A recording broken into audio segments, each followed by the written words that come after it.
He always carried the same red folder. Not a binder, not a clipboard. Just a simple paper folder, the kind that crumples in rain and fades in sunlight. The edges were soft with age, the spine cracked. But he held it like it weighed more than steel. The man sat near the SEAL training obstacle course, just beyond the perimeter rope. Same place every afternoon, in the heat, in the fog, even in the downpour 2 days ago. He didn't watch the course. He watched the bell. That brass bell mounted on the log post, the one every man feared and fought not to ring. The one that meant failure or peace or both. He'd sit on the bench near it, always with the folder on his lap, never opened, never moved. No one knew his name. A few recruits assumed he was base admin, maybe medical. He didn't wear a name patch, didn't carry a radio. Just boots that had no shine, and hands that didn't fidget, fingers curled like they were used to holding something invisible. The instructors ignored him. So did most of the candidates. But Morales noticed. He was in week 4, right where the pride starts to crack and the silence starts to settle in. And every time he jogged past that bell, lungs burning, back soaked, he caught the man's eyes. Not staring. Not judging. Just holding. Like he already knew which men would make it, and which would stand where he sat. The red folder never left his grip, and the bell never rang while he was there. Not once. The first time Morales spoke to him, it wasn't really speaking. It was more like a breath that stumbled out with sound. He had just finished the ropes, arms shaking, hands split raw beneath the tape, and slowed by the bell. The instructors had moved downfield. No one else lingered. The man was there, same as always, red folder on his lap, boots planted in the dirt. Morales didn't mean to stop, but his legs gave out near the post. He leaned against the wood, panting, trying not to look at the bell. That's when the man finally moved. Just a glance. Downward. Toward Morales' hand. "You wrap too low," he said. His voice was dry, but not unfriendly. Like old leather in a quiet room. Morales blinked. Looked down. His tape job had slipped past the joint. Too much friction, not enough reinforcement. "You a corpseman?" Morales asked. The man didn't answer. Just adjusted the folder in his lap. Morales nodded like that meant something. "I'll fix it next time." No reply. But the man's eyes didn't leave him. Not sharp, not cold, just measuring. Like he'd watched enough hands falter to recognize the ones that wouldn't. Morales stood there another 30 seconds. Silence between them, thick but not heavy. Then the instructor's whistle cracked the field, and Morales moved. He didn't look back, but he knew the man was still watching the bell. And somehow, it didn't feel like judgment. It felt like memory. It happened on a Thursday, right after chow. Most of the candidates were dragging, soaked from surf drills, grit still in their boots. Morales and 2 others took a short detour past the bell to get to gear check. The man was there. Same bench. Same folder. But this time, they weren't alone. A fresh instructor, Lieutenant Harper, straight from a desk assignment, spotted the man as he rounded the corner. "Hey," Harper called out. "You're not cleared to loiter this close to candidate stations." The man didn't move. Didn't blink. Morales froze mid-step. Harper walked closer, boots sharp on the gravel. He wasn't yelling, just that clipped tone of someone used to being obeyed. "You hear me, sir?" The man looked up, only slightly, then returned his gaze to the bell. "I'm not loitering," he said. Harper frowned. "You don't have clearance. This is an active zone." He pointed to the folder. "What's that? You taking notes on my recruits?" The man didn't answer. Didn't even lift his chin. Harper stepped closer, voice lowering. "I asked you a question, civilian." Morales felt his pulse kick. He stepped forward, unsure why, but his voice came out faster than his mind could stop it. "He's not bothering anyone, sir. Just sits here. Every day." Harper turned, surprised. Not angry, just sharp. "You vouching for him now, candidate?" Morales swallowed. "No, sir. Just, he's not a problem." A pause. Then Harper looked back at the man. Long stare. No reaction. After a moment, Harper shook his head, muttered something about security logging this, and walked off. Morales didn't move. Neither did the man. But when Harper disappeared down the trail, the man finally spoke. "That one talks too much." Morales let out a breath he didn't know he'd been holding. "Yeah," he said. "You don't." The man nodded once, then returned his eyes to the bell. The red folder never moved. The storm rolled in that night, sideways rain, low ceilings, wind sharp enough to peel paint from the grinder wall. By morning, the base was still. PT was pushed indoors. Obstacle course shut down. Morales sat in the gear locker, wrapping his wrists low, mind somewhere else. He hadn't seen the man since the run-in with Harper. 2 full days. The bench by the bell stayed empty. No folder. No boots. Just rain pooling near the post. It felt wrong. During afternoon inventory, Morales slipped away, told his squad leader he needed to check a mislabeled med kit. He didn't. Instead, he walked the perimeter, past the field, past the track, to the small admin trailer near the range. The one with the dusty window and the old wooden plaque that said, Records and Archives. It was rarely locked. Inside, the room smelled like paper and static. A single computer buzzed against the wall. Morales didn't sit, just searched. Civilian access logs, bench area, observation reports. Nothing recent. Then he searched another way. Red folder. No hits. Bell Observer. 1 match. It was buried in a decades-old folder labeled Non-Instructional Presence Requests. Inside, a 1-page memo, water damage but readable. Requester, Commander C. Hale. Subject Ret. Lieutenant Commander R. Flint. Note. Permission granted for limited access near Bell Station. No interference. Observation only. Red folder contains original exit letters from BUD/S Class 212. He holds them. That's enough. Stamped. Approved. Do not disturb. Morales read the note 3 times. Exit letters. That meant DORs. Drop on request. Flint wasn't watching the course. He was watching the men who rang the bell. And he carried their words. He came back on a Sunday. The sky was flat. No wind. The bell hung motionless, like it too was holding its breath. Morales saw him before the others did, seated again on the bench, red folder resting on his lap like it had never left. Same boots. Same stillness. But now Morales knew what the folder held. He jogged past slower this time, then stopped altogether. Not to rest, just to be near the silence. The man looked up. You found the file, he said. Not a question. Morales didn't answer, just nodded. The man tapped the folder once with 2 fingers. Letters, he said. Every one of them. Folded by hand. Some smudged. Some still sharp. Morales sat on the ground, careful not to cross the line that marked the course perimeter. How many? He asked quietly. The man stared out toward the bell. Enough to carry. A long pause.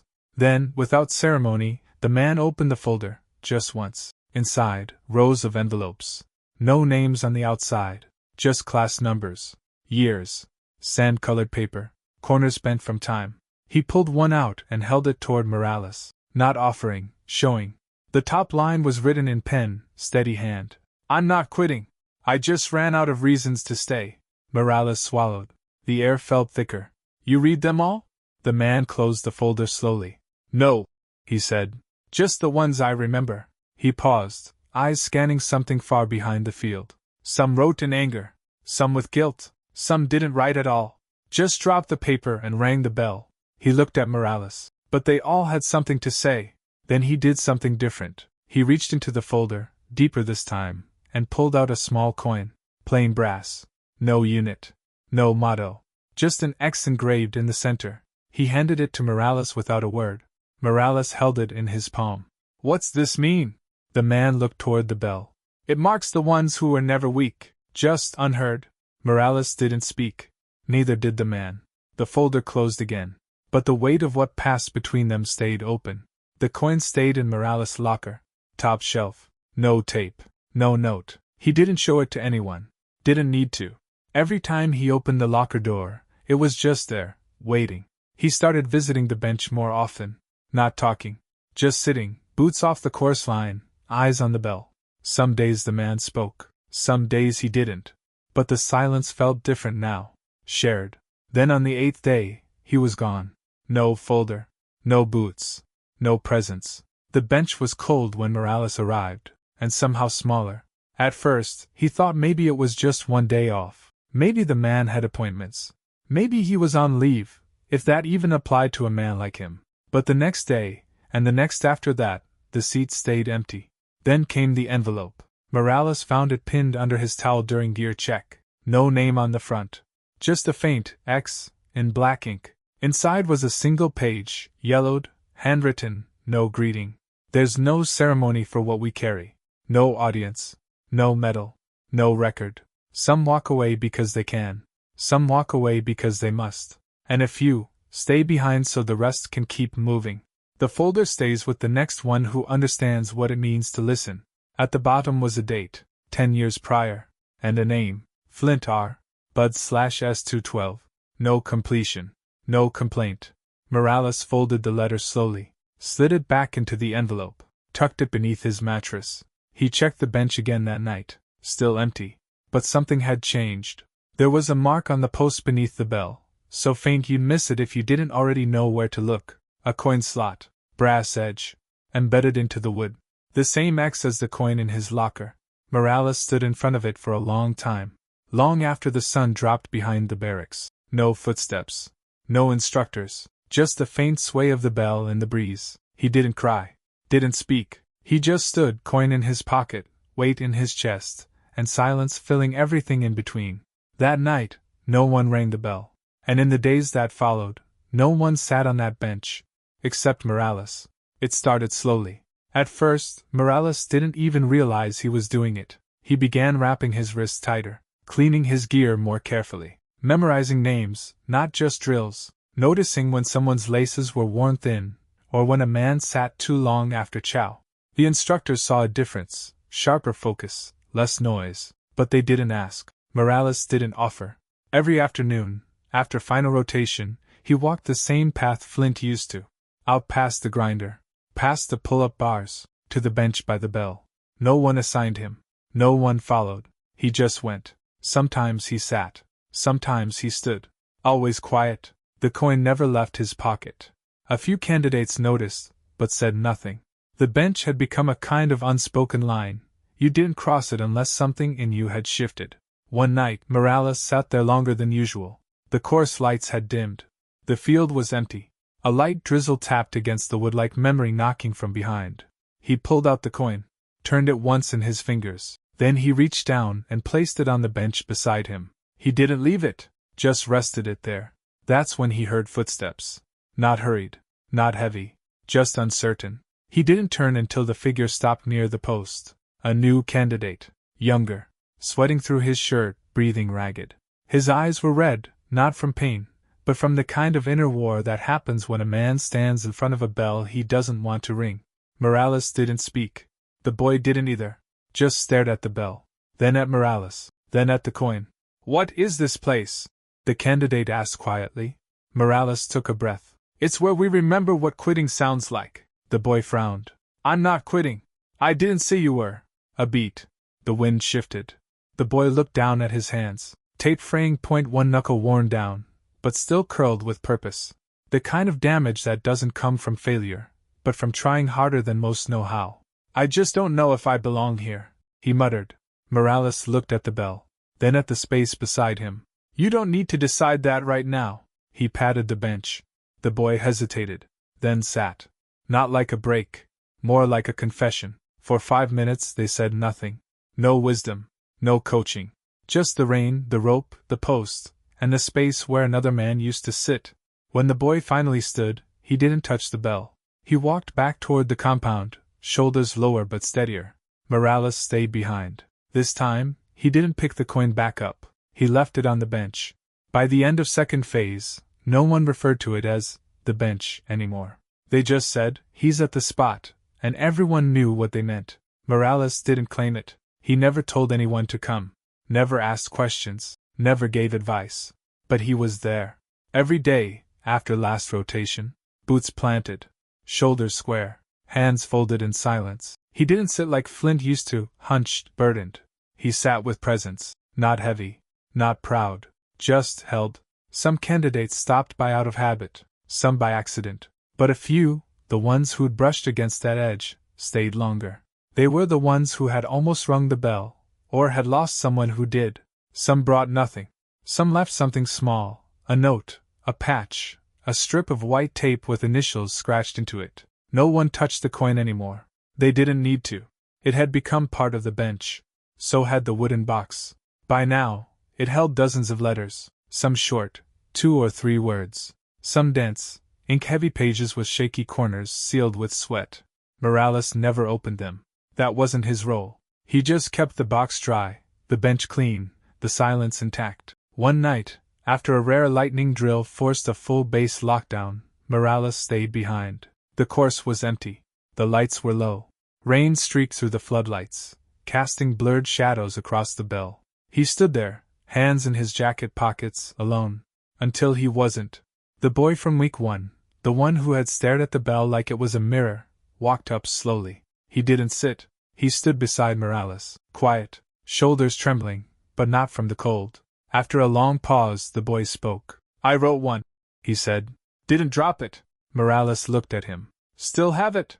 The boy nodded.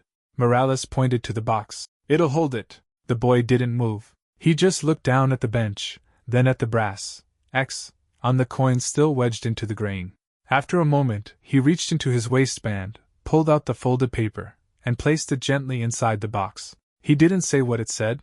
Morales didn't ask. As the boy turned to leave, he stopped and looked back. "Who started this?" Morales thought for a long time. Then he spoke, barely above the sound of rain tapping the bell's edge. "No one. It was already here. Some of us just knew when to sit beside it." The boy nodded once, then walked off, slow but steady, vanishing into the mist. Morales stayed. He didn't think about the next class. He didn't think about Phase 3. He just watched the bench, the bell, the box, and the silence. The instructors passed without speaking. The officers didn't question him. A few nodded. One left behind a folded cloth with a single chevron stitched inside. SEAL Team 2. No name. No comment. By the end of the week, even Harper, the loud one, started walking the long way around the course. And that was enough. The bench remained. The folder never came back. But the silence did. And it carried more weight than any story ever told.